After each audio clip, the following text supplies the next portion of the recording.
जय श्री राधे कृष्णा। आप सभी का हमारे YouTube चैनल पर बहुत बहुत स्वागत है। आइए आज सुनते हैं बृहस्पतिवार व्रत की कथा। अगर आप हमारे चैनल पे नए हैं तो हमारे चैनल को सब्सक्राइब जरूर करें, बेल आइकन दबाना ना भूलें। अगर आपको हमारा सनातन धर्म से जुड़ी हुई हमारा वीडियो आपको अच्छा लगता है तो शेयर जरूर करें। गुरुवार का दिन भगवान विष्णु और देवगुरु बृहस्पति को समर्पित है। इस दिन भगवान विष्णु के साथ बृहस्पति देव की भी पूजा की जाती है। मान्यता है कि गुरुवार के दिन भगवान विष्णु की पूजा आराधना और व्रत करने से भगवान विष्णु जल्द ही प्रसन्न हो जाते हैं। साथ ही बृहस्पति देव की कृपा से जातक के सारे कार्य सुगम हो जाते हैं। बृहस्पति को सबसे बड़ा ग्रह माना जाता है। ये देवताओं के भी गुरु कहे जाते हैं। इनकी कृपा से विवाह के मार्ग में आने वाली बाधाएं दूर हो जाती हैं। यदि आप भी सुखद गृहस्थ जीवन, नौकरी, धन और उच्च शिक्षा चाहते हैं तो गुरुवार के दिन आपको बृहस्पति देव की पूजा जरूर करनी चाहिए। पूजा के साथ ही इस दिन कुछ उपाय भी करने चाहिए। गुरुवार व्रत करने से बृहस्पति देवता प्रसन्न होते हैं। यह व्रत अत्यंत फलदायी है। अग्निपुराण के अनुसार अनुराधा नक्षत्र युक्त गुरुवार से आरंभ करके 7 गुरुवार व्रत करने से बृहस्पति ग्रह की हर पीड़ा से मुक्ति मिलती है। तो आइए सुनते हैं बृहस्पतिवार व्रत की कथा। प्राचीन काल की बात है। किसी राज्य में एक बड़ा प्रतापी और दानी राजा राज करता था। वह प्रत्येक गुरुवार को व्रत रखता एवं भूखे और गरीबों को दान देकर पुण्य प्राप्त करता था। परंतु यह बात उसकी रानी को अच्छी नहीं लगती थी। वह न तो व्रत करती थी, न ही किसी को एक भी पैसा दान में देती थी और राजा को भी ऐसा करने से मना करती थी। एक समय की बात है, राजा शिकार खेलने के लिए वन चले गए थे। घर पर रानी और दासी थीं। उसी समय गुरु बृहस्पति देव साधु का रूप धारण कर राजा के दरवाजे पर भिक्षा मांगने आए। साधु ने जब रानी से भिक्षा मांगी तो वह कहने लगी, हे साधु महाराज, मैं इस दान और पुण्य से तंग आ गई हूँ। आप कोई ऐसा उपाय बताएं जिससे कि सारा धन नष्ट हो जाए और मैं आराम से रह सकूं। बृहस्पति देव ने कहा, हे देवी, तुम बड़ी विचित्र हो। संतान और धन से कोई दुखी होता है। अगर अधिक धन है तो इसे शुभ कार्यों में लगाओ। कुंवारी कन्याओं का विवाह कराओ। विद्यालय और बाग बगीचे का निर्माण कराओ, जिससे तुम्हारे दोनों लोग सुधरें। परंतु साधु की इन बातों से रानी को खुशी नहीं हुई। उसने कहा कि मुझे ऐसे धन की आवश्यकता नहीं है जिसे मैं दान दूं और जिसे संभालने में मेरा सारा समय नष्ट हो जाए। तब साधु ने कहा, यदि तुम्हारी ऐसी इच्छा है तो मैं जैसा तुम्हें बताता हूँ तुम वैसा ही करना। गुरुवार के दिन तुम घर को गोबर से लीपना, अपने केशों को पीली मिट्टी से धोना, केशों को धोते समय स्नान करना, राजा से हजामत बनाने को कहना, भोजन में मांस मदिरा खाना, कपड़ा धोबी के यहाँ धुलने डालना। इस प्रकार 7 बृहस्पतिवार करने से तुम्हारा समस्त धन नष्ट हो जाएगा। इतना कहकर साधु रूपी बृहस्पति देव अंतर्ध्यान हो गए। साधु के अनुसार कही बातों को पूरा करते हुए रानी को केवल 3 बृहस्पति। इस प्रकार 7 बृहस्पतिवार करने से तुम्हारा समस्त धन नष्ट हो जाएगा। इतना कहकर साधु रूपी बृहस्पति देव अंतर्ध्यान हो गए। साधु के अनुसार कही बातों को पूरा करते हुए रानी को केवल 3 बृहस्पतिवार ही बीते थे कि उसकी समस्त धन संपत्ति नष्ट हो गई। भोजन के लिए राजा का परिवार तरसने लगा। तब एक दिन राजा ने रानी से बोला कि हे रानी, तुम यहीं रहो, मैं दूसरे देश को जाता हूँ, क्योंकि यहाँ पर सभी लोग मुझे जानते हैं, इसलिए मैं कोई छोटा कार्य नहीं कर सकता। ऐसा कहकर राजा परदेश चला गया। वहां वह जंगल से लकड़ी काट कर लाता और शहर में बेचता। इस तरह वह अपना जीवन व्यतीत करने लगा। इधर राजा के परदेश जाते ही रानी और दासी दुखी लगी। एक बार जब रानी और दासी को 7 दिन तक बिना भोजन के रहना पड़ा तो रानी ने अपनी दासी से कहा, हे दासी, पास ही के नगर में मेरी बहन रहती है। वह बड़ी धनवान है। तू उसके पास जा और कुछ ले आ, ताकि थोड़ी बहुत गुजर बसर हो जाए। दासी रानी की बहन के पास गई। उस दिन गुरुवार था और रानी की बहन उस समय बृहस्पतिवार व्रत की कथा सुन रही थी। दासी ने रानी की बहन को अपनी रानी का संदेश दिया, लेकिन रानी की बड़ी बहन ने कोई। तो रानी ने अपनी दासी से कहा, हे दासी, पास ही के नगर में मेरी बहन रहती है।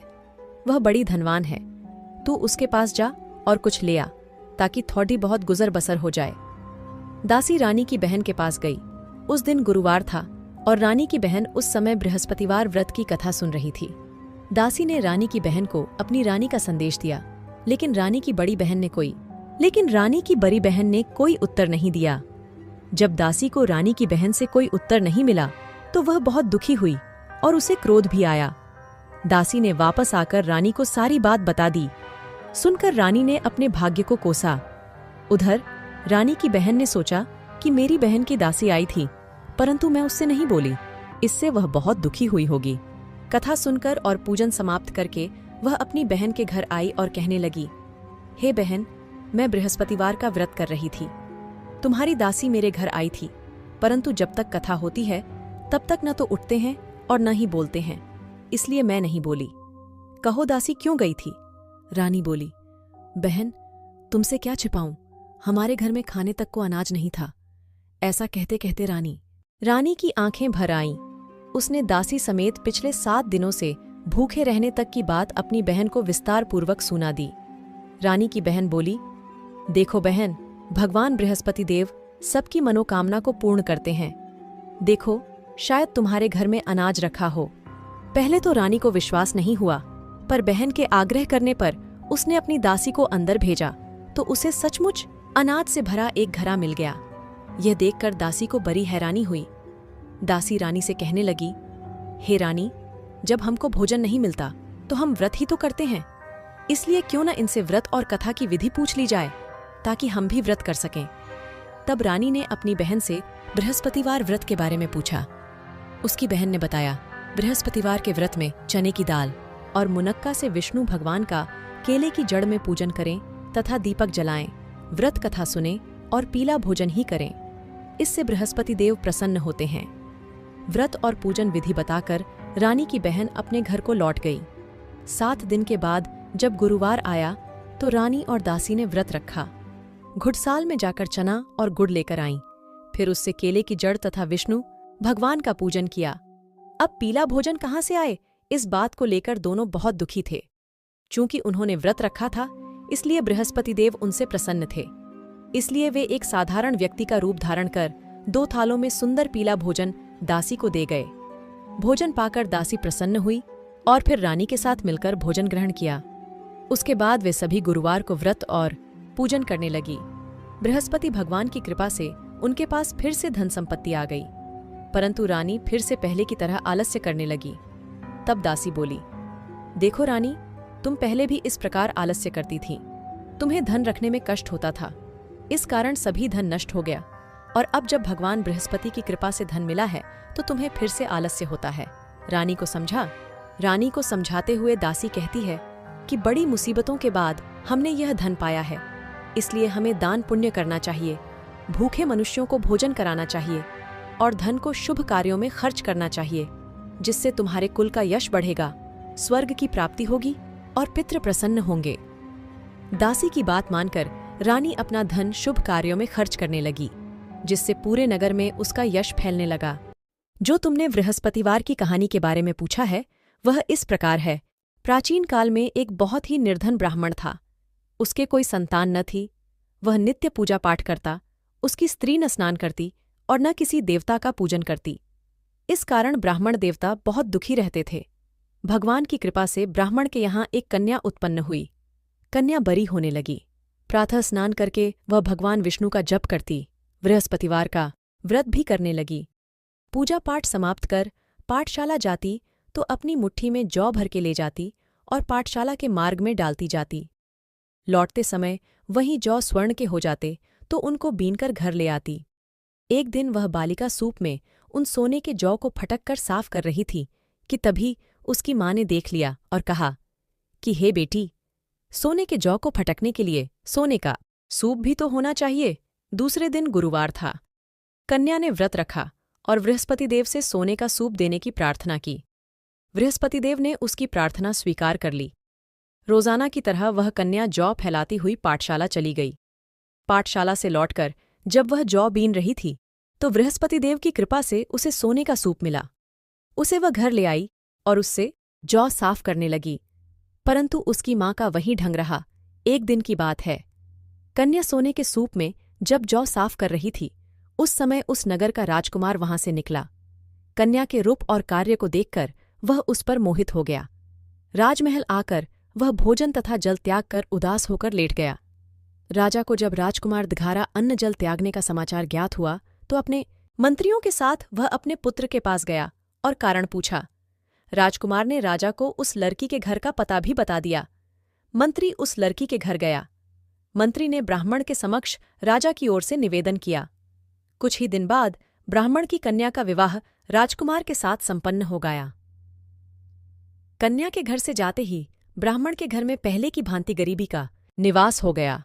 एक दिन दुखी होकर ब्राह्मण अपनी पुत्री से मिलने गए। बेटी ने पिता की अवस्था को देखा और अपनी माँ का हाल पूछा। ब्राह्मण ने सभी हाल कह सुनाया। कन्या ने बहुत सा धन देकर अपने पिता को विदा कर दिया, लेकिन कुछ दिन बाद फिर वही हाल हो गया। ब्राह्मण फिर अपनी कन्या के यहाँ गया और सभी हाल कहा तो पुत्री बोली, हे पिताजी, आप माताजी को यहाँ लिवा लाओ। मैं उन्हें वह विधि बता दूंगी जिससे गरीबी दूर हो जाए।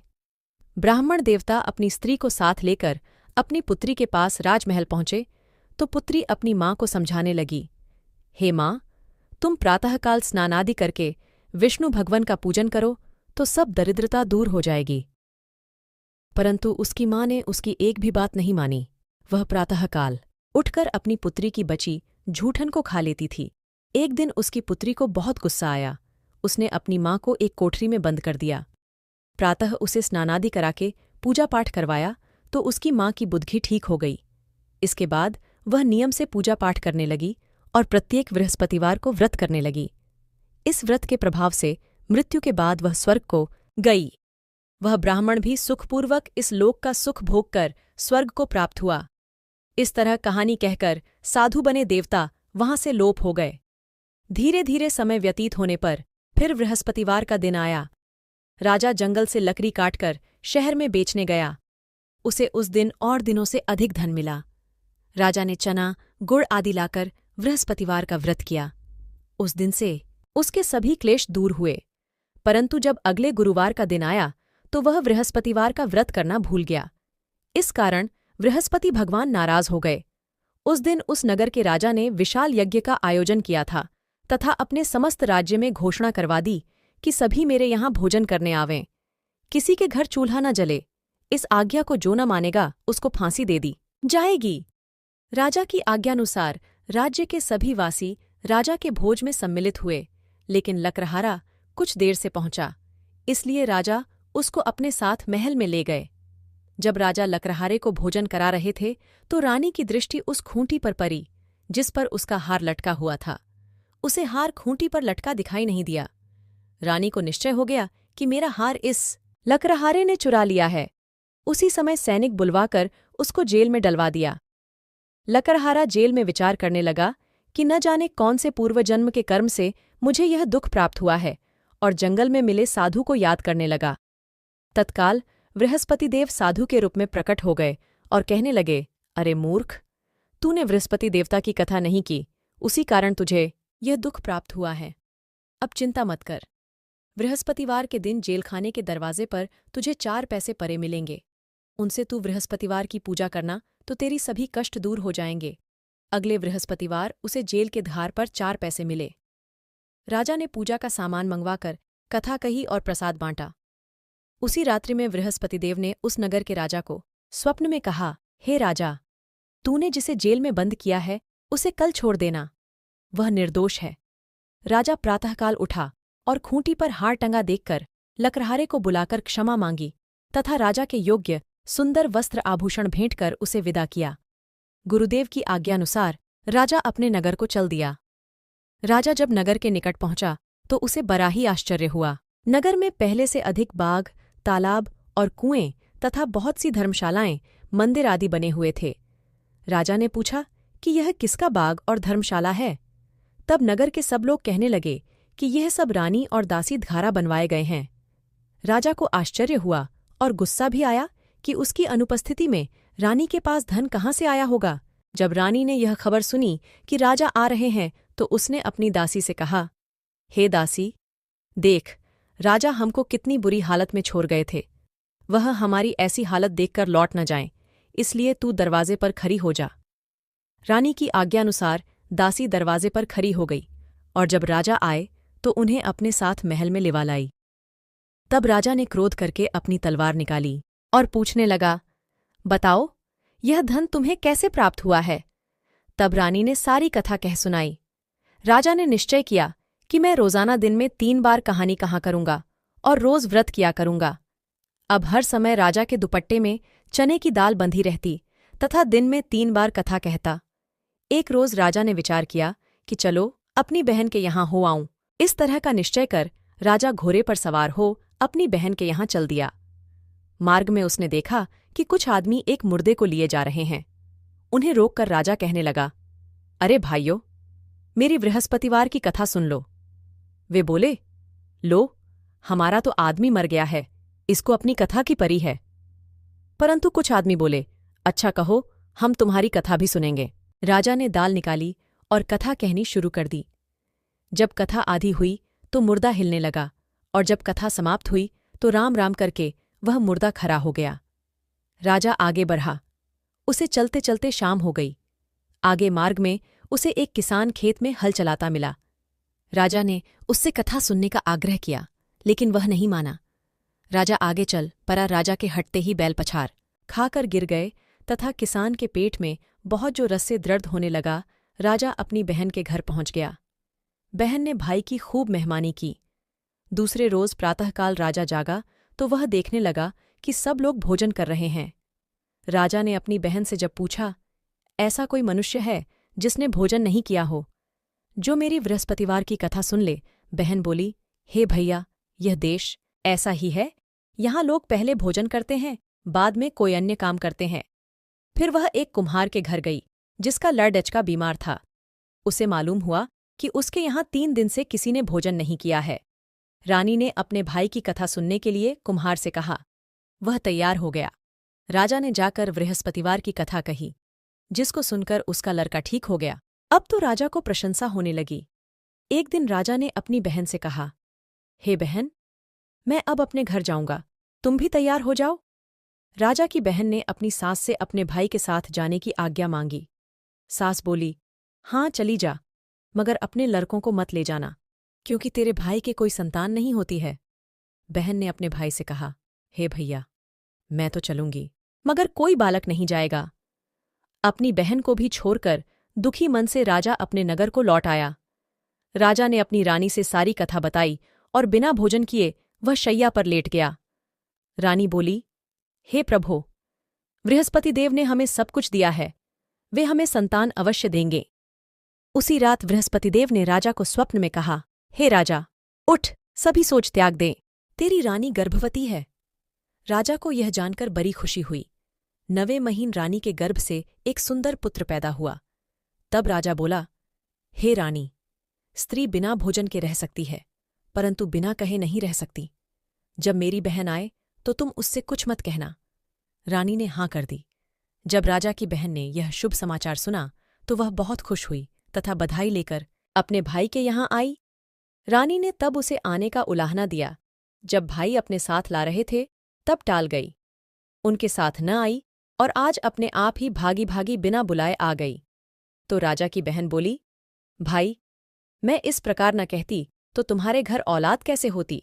बृहस्पति देव सभी कामनाएं पूर्ण करते हैं। जो सद्भावनापूर्वक बृहस्पतिवार का व्रत करता है एवं कथा पढ़ता है अथवा सुनता है और दूसरों को सुनाता है, बृहस्पति देव उसकी सभी मनोकामनाएं पूर्ण करते हैं, उनकी सदैव रक्षा करते हैं। जो संसार में सद्भावना से गुरुदेव का पूजन एवं व्रत सच्चे हृदय से करते हैं, उनकी सभी मनकामनाएं वैसे ही पूर्ण होती हैं जैसी सच्ची भावना से रानी और राजा ने बृहस्पति देव की कथा का गुणगान किया तो उनकी सभी इच्छाएं बृहस्पति देव जी ने पूर्ण की। अनजाने में भी बृहस्पति देव की उपेक्षा न करें, ऐसा करने से सुख शांति नष्ट हो जाती है। इसलिए सबको कथा सुनने के बाद प्रसाद लेकर जाना चाहिए। हृदय से उनका मनन करते हुए जयकारा बोलना चाहिए। भगवान विष्णु की जय जय। श्री हरि राधे राधे।